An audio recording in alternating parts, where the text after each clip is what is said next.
በሀገራችን ኢትዮጵያ እጅግ አስከፊ በሽታ ተከስቷል። ይህ በሽታ በርካቶች ኮቪድ በስንት ጣሙ ኮቪድ ማረኝ እያሉ ይገኛሉ። አዲሱ በሽታ ምንድነው?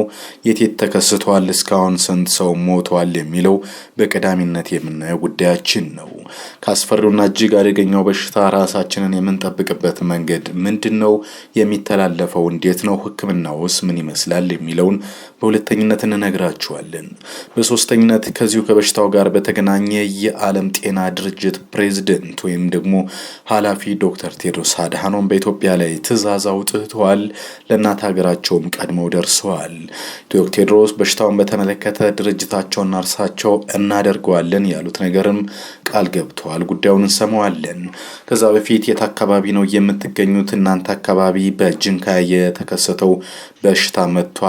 እጅግ አስፈሪ እየተባለ የሚጠራውና የቫይራል ደም መፍሰስ ትኩሳት ወይም ሄሞራጂክ ፌቨር እየተባለ የሚጠራው ይህ በሽታ ምልክቱን ታውቃላችሁ? ሰምታችሁ ታውቃላችሁ? ወየት ነው የምትኖሩት? ይህንን ሀሳብ አጋሩን። ይህ መረጃ ኮሜንት ላይ የምንጽፉት ጽፍ የኢትዮጵያ ጤና ሚኒስቴር እና አጠቃላይ ዓለም አቀፍ ድርጅቶች ሕክምናው እርምጃ እንዲወስዱ የሚረዳቸው ስለሆነ ኮሜንት ላይ አጋሩን። ወደ መረጃው አለፍን። ከሰሞኑ በሀገራችን ኢትዮጵያ እጅግ አስፈሪ አደገኛ ወረርሽኝ ተከስቷል። በደቡብ ኢትዮጵያ ጅንካ የተከሰተው አደገኛ በሽታ እጅግ አስፈሪ ጉዳይ ሆኖ ብቅ ብሏል። በርካቶች እስካሁን ድረስ እንግዲህ ከ10 ሰዎች በላይ መሞታቸው፣ ሐኪሞች ጭምር ህይወታቸው ማለፉ በስፋት እየተነገረ ይገኛል። ከሞቱ 5 ሰዎች ውስጥ ደግሞ 2 የጤና ባለሙያዎች ናቸው። የተቀሩት ደግሞ ተገልጋዮች መሆናቸውን የተለያዩ ፍንጮች እየተመጡ ሲሆን እስካሁን ከጤና ሚኒስቴር የተረጋገጠ መረጃ ባይኖርም የሟቾችና በበሽታው የተጠቁ ሰዎች ቁጥር ከፍ እያለ ነው ተብሏል።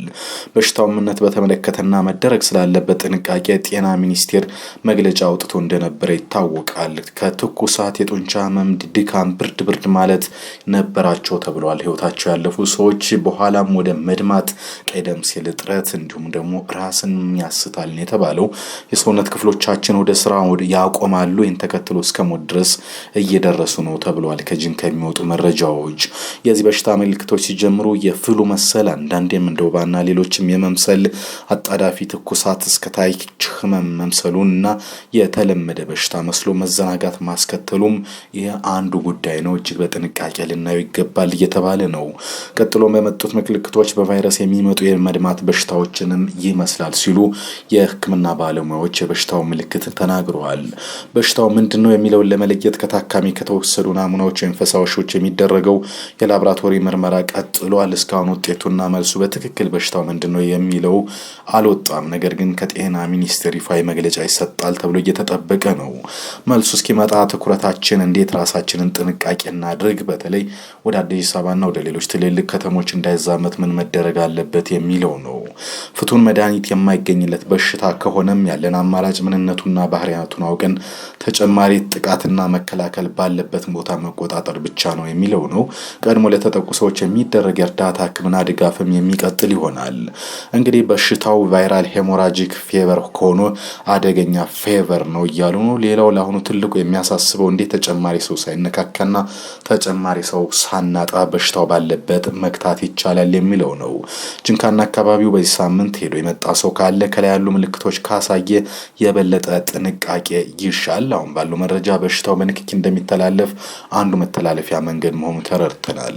የሰውነት ፈሳሾች ወይም ደም፣ ምራቅ፣ ቁስል፣ ትውከት፣ ሽንት፣ ሰገራ መሰል ንክኪዎችም እጅግ አደገኛ ናቸው። ምናልባት መተንፈሻ ንክኪ መተላለፊያ መንገድ ሊሆን ስለሚችል መጠንቀቅ አይከፋም። በሽታው ከኮቪድ በዘለለ እጅግ አደገኛ ነው እያሉ ነው። ሌላም እንግዲህ ወሳኝ የሆነ ህይወትን የሚያድን የጥንቃቄ መልእክት ተላልፏል።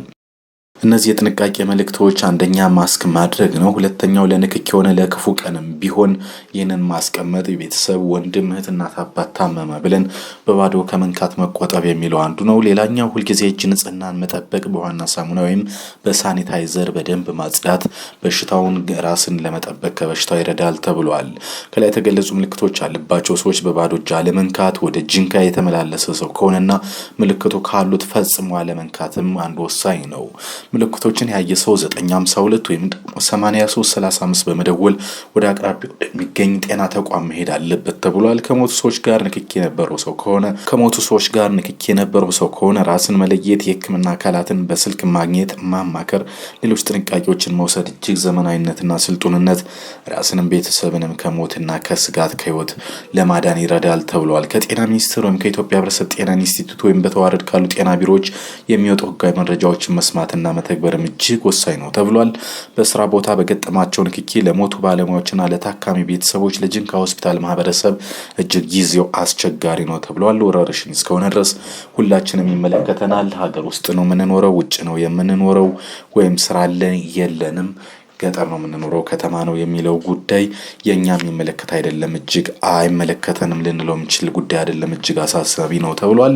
ነገር ግን በጉዳዩ እስካሁን ድረስ በየክልሎች ያሉ ድንገተኛ አደጋዎች ቅኝት ማዕከላት በዚህ ጊዜ በተጠንቀቅና አሰሳ ዝግጅት እያደረጉ ማዕከላት እንዲያዘጋጁ የሚል መልእክት እየተላለፈ ይገኛል።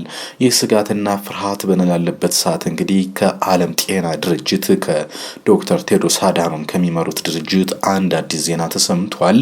በኢትዮጵያ ላይ አዲስ አዋጅ እያወጡ ሲሆን ለእናት ሀገራቸውም ፈጣን እርምጃ ወስደዋል። ዶክተር ቴድሮስ በጅንካ አደገኛ ወረርሽኝ ዙሪያ የዓለም ጤና ድርጅት መግለጫ አውጥቷል። አሁን በ50 ሚሊዮን ብር በላይ መድቦ ባለሙያዎችና የሕክምና ቁሳቁሶችን ወደ ጅንካና አካባቢው መላኩንም አሳውቀዋል። ምክንያቱም ይሄ ውጭ ሀገር ለሚኖሩና ኢትዮጵያ ውስጥ ለሚኖሩም ስጋት ነው። እንደ ኮቪድ ጊዜ በረራዎች ቢቋረጡና ቤት መዋል ቢከሰት ይህ አደገኛ ሊሆን ስለሚችል የዓለም ጤና ድርጅትም የበሽታውን ምንነት በማጣራት ቶሎ በሽታው ወደ ተለያዩ ቦታዎች ሳይዛመት እዛው ባለበት መቆጣጠርን እንደ መፍትሄ እየወሰደው ይገኛል። በደቡብ ኢትዮጵያ ክልል ጅንካ አጠቃላይ ሆስፒታል አካባቢ በ3 እስከ 5 ቀናት ሰዎችን ለሞት የዳረገ ባለው ምንነቱ ባልታወቀው በሽታ ዙሪያ የዓለም ጤና ድርጅት ደብሊውኤችኦ ምላሽ ለመስጠት ወደ ተግባር መግባቱን በይፋ ማሳወቁን በርካቶች ተስፋ እንዲያደርጉና እንዲደሰቱ አድርጓል። በነገራችን ላይ የዓለም አቀፉ ድርጅት አፋጣኝ ምላሽ የመጣው በርካታ መገናኛ ብዙሃን ጉዳዩን እየዘገቡት ካለውና በሽታው እጅግ አስጊ መሆኑን ከተገለጸ በኋላ ነው።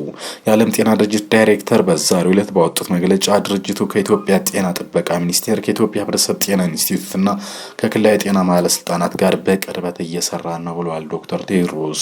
እስካሁን 8 ሰዎች የጤና ባለሙያዎችን ጨምሮ በበሽታው መያዛቸውን ራሳቸው ዶክተር ቴዎድሮስ የሚመሩት ድርጅት ይፋ አድርጓል። ደብሊውኤችኦ ባለሙያዎች፣ መድኃኒቶች፣ የሕክምና ቁሳቁሶችና ለጤና ሰራተኞች የሚሆኑ የግል መከላከያ መሳሪያዎች ወደ ጅንካና አካባቢው እንዲሄዱ ትዕዛዝ ወጥቷል። የዓለም ጤና ድርጅት ለምርመራ የሚሆኑ ናሙናዎችን መላኩና ተጨማሪ ዝርዝሮች በቅርቡ እንደሚጠበቁም መግለጫና ትዕዛዝ አውጥቷል። ከዛ በዘለለ እንግዲህ ደብሊውኤችኦ ሊከሰቱ የሚችለውን ድንበር ተሻጋሪ ስርጭት ለመከላከል በኢትዮጵያና በደቡብ ሱዳን የሚገኙ የደብሊውኤችኦ ቅርንጫፎች በቅርበት እየተባበሩ ነው። ከኢትዮጵያ ወጥቶ ወደ ደቡብ ሱዳን እንዳይሄድ፣ ምክንያቱም በዛ በኩል ከደቡብ ሱዳን ጋር እንዋሰናለንና ይህን ለመቆጣጠር ጥረት እያደረጉ ነው። ዓለም ከዛ ከአስከፊ ከነበረው ኮቪድን በመማር በሽታዎችን በጊዜ ለመቆጣጠር ጥረት እያደረገ ነው። አስቸኳይ ድጋፍ ለመስጠት 300 ሺህ አሜሪካን ዶላር ከደብሊውኤችኦ አስቸኳይ ጊዜ አደጋ መከላከል ፈንድ እንግዲህ መለቀቁ ተገልጿል። ቴድሮስም ለሀገራችን ማድረጋቸው እንደ አንድ ምስጋና ሊገለጽ የሚችል ጉዳይ ነው። ከዚህም በዘለለ ሌላ አዲስ መረጃ ተሰምቷል።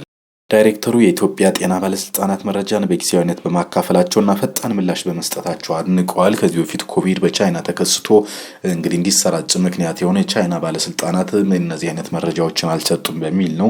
የተለያዩ ሀገራት እንዲህ አይነት በሽታዎች ተከሰቱ ብለን ከተናገርን የዓለም አቀፍ ጉዞ ይቆማል፣ በረራዎች ይታገዳሉ፣ ከቱሪዝም ገቢ እናጣለን በሚል በሽታውን ተቆጣጥረነዋል፣ አስከፊ አይደለም፣ ቀላል ነው፣ ጉንፋን ነው በማለት እንደሚደብቁ ይታወቃል። ቴድሮስ ግን ኢትዮጵያ በዚህ ፍጥነት በሽታውን ይፋ ማድረጓ እና ትብብር እንድናደርግና እርምጃ እንድንወስድ የሚያስችል ነው ሲሉ አወድሰዋል። በሽታው በ3 እስከ 5 ቀናት ውስጥ ለሞት የሚዳርግ ከትኩሳት ወደ ደም መፍሰስና የብዙ አካላት መስራት አለመቻል የሚቀየር አደገኛ ባህሪ እንዳለው እርሳቸው ገልጠዋል። የክልሉ ጤና ቢሮ ጥንቃቄ መልእክቶችን ባለመስጠቱና የሆስፒታል ሕክምና ቁሳቁስ እጥረት በመኖሩ ከፍተኛ ቅሬታ ገልጸው ለፌዴራሉ መንግስትም ጥሪ አቅርበው እንደነበር የሚታወቅ ነው።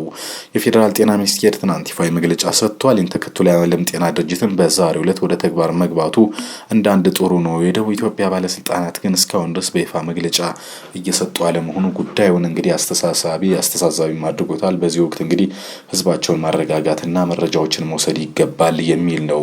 ከሁሉም ጊዜ ግን ኢትዮጵያውያን እርስ በርስ መረዳዳት፣ መከባበር በሽታውን የቤት ውስጥ ከመያዝ ይልቅ ለሆስፒታል እንዲሁም ደግሞ ለሚቋቋመው የኮሚቴ በማሳወቅ ሕክምና ማግኘት ራስንም ቤተሰብንም ዘመድንም ከበሽታ መጠበቅ እጅግ አስፈላጊ ነው እየተባለ ነው። ምክንያቱም በሽታው ከኮቪድ በላይ እጅግ አደገኛ እንደሆነ የተለያየ መገናኛ ብዙሃን እየዘገቡ ነው የሚገኙት። ከዛ ውጭ እንግዲህ ቢቢሲ ስለ ሕክምናው አንድ መረጃ አውጥቷል። በተለይ የቢቢሲ ዘገባዎችን ማየት እንደምንችለው ከዛ የሕክምና ምልክቶቹና እንዴት ይተላለፋል ከሚለው ጀምሮ ማለት ነው በወጣው የመግለጫ መሰረት አጠቃላይ ህመሙን አይነቶች ለማከም የሚውል መድኃኒት የለም ብሏል። ሆኖም ግን የቢጫ ወባና የኢቦላ ክትባቶች የህመሙ ዝርያዎች ለመከላከል ይረዳሉ ተብሏል። በህመሙ የተያዙ ሰዎች ትኩሳታቸው እንዲቀንስ በማድረግ የመተንፈሻ አካላቸው በአግባቡ እንዲሰራ ኦክስጅን መስጠትና በሌሎችም መንገዶች የህክምና እርዳታ እንደሚሰጥላቸው መግለጫቸውን ሰጥተዋል። በአጠቃላይ ግን የህመሙ ምልክቶች ምንድናቸው የሚለውን ቀደም ሲል ነግረናቸዋል። እንግዲህ በሀገራችን የተከሰተው ቫይራል ሄሞራጂክ ፌቨር ምንድን ነው የሚለውን እንገራችሁ። የዓለም ጤና ድርጅት መረጃ እንደሚያመለክተው ቫይራል ሄሞራጂክ ፌቨር ለተለያዩ የቫይረስ ህመም አይነቶች የተሰጠ አጠቃላይ ስም ነው። ቢጫ ወባ፣ የደንጊ ትኩሳትና ኢቦላንም አጠቃሎ የሚይዝ ነው። ስለዚህ የደቡብ ኢትዮጵያው በሽታ ምንነቱ አልታወቀም። ክሪሚያን ኮንጎ ሄሞራጂክ ፊቨር እና ሪፍት ቫሊ ፊቨር የተባሉ በሽታዎች እዚህ ውስጥ እንደሚካተቱም መረጃዎች ያሳያሉ። ሄሞራጂክ ፊቨር በዋናነት የሰውነት የደም ውስጥ ዝውውር የሚጎዳና ሰውነት ራሱን የሚቆጣጠርበትን አቅም የሚያሳጣ ነው። ህይወትንም እስከ መቅጠፍ የሚደርስ ህመም እንደሆነ የሚታወቅ ጉዳይ ነው። የጤና ሚኒስቴርና የኢትዮጵያ ህብረተሰብ ጤና ኢንስቲትዩት እንግዲህ ባወጡት መግለጫ የጅንካው ህመም ምንነቱ በመረጋገጥ ላይ ነው የሚል መግለጫ ብቻ ነው የሰጡት። አጠቃላይ ግን በጅንካ የተከሰተው ምንድነው መሰላችሁ? አንድ ነው የሆነው በደቡብ ኢትዮጵያ ክልል ጅንካ ከተማ በተከሰተ በውል ያልታወቀ በሽታ ለተያዙ ሰዎች ህክምና ሲሰጡ የነበሩ ሰዎች ህይወታቸው አልፎ እንደነበር ይታወቃል። በሄሞራጂክ ፊቨር የተያዘው የመጀመሪያ ሰው ወደ ጅንካ አጠቃላይ ሆስፒታል የመጣው ከ3 ሳምንት ገደማ በፊት እንደነበር የህክምና ተቋሙ ተወካይ ሜዲካል ዳይሬክተር ዶክተር ሰላሙ ታደሰ ለቢቢሲ ነግረውታል። የወባ በሽታ እንደሆነ በመጠርጠሩ በሌላ ጤና ተቋም ህክምና ሲያገኝ ነበር ተብሏል። ወደ ጅንካ ሆስፒታል የመጣው ሁኔታ በጣም ከባድ ሲሆን እንደነበረ ተሰምቷል። ከዛ በኋላ እንግዲህ ታካሚው ወደ ሆስፒታል ከመጣ በኋላ ህመሙ አስጊ ደረጃ ላይ ደረሰ ሲሆን ቀጥሎም በሆስፒታሉ አንድ ቀን ገደማ ከቆየ በኋላ ህይወቱ አልፏል። ይህ ከተፈጠረ ከአንድ ሳምንት በኋላ ደግሞ ከግለሰቡ ጋር ንክኪ የነበራቸው ሰዎች ተመሳሳይ ምልክቶችን አሳይተው ለህክምና ወደ ሆስፒታሉ ሂደዋል። ከሳምንት በኋላ ከዛ ታካሚ ጋር በተለያየ ምክንያት ጉርብትና ላይ የነበሩ ጓዶች ከእርሱ ጋር ተመሳሳይ የሆነ ምልክት ማሳየት ጀምረዋል። በሌሎች ታካሚዎች ላይ ተመሳሳይ ምልክት መስተዋሉን ተከትሎ ሆስፒታሉ ናሙናዎችን ወደ አዲስ አበባ ልኳል። ከዛም በኋላ የዚህን በሽታ ምልክት በማሳየታቸው በሆስፒታል ህክምና የተደረገላቸው 8 ገደማ ሰዎች ናቸው። ከነዚህ ታካሚዎች ውስጥ ለበለጠ ህክምና ወደ ሐዋሳና ወላይታ ሶዶ ከተማ የተላኩም አሉ። እነዚህ እንግዲህ ከምን አይነት ሰው ጋር ተገናኙ፣ ምን ተፈጠረ የሚለው እያንዳንዱ ላይ የፈጠረ ስጋት ነው። ስለዚህ ጥንቃቄ ማድረግ ያስፈልጋል። ምልክቶች ካሉ ኮሜንት ቦክስ ላይ ጻፉልን። ከላይ በጠቀስነው ስልክ መረጃዎችን እንለዋወጥ፣ ራሳችንን እንጠብቅ። ሀገራችን ኢትዮጵያን ሰላምና ጤና ያድርግልን። አበቃው። ቻው ቻው።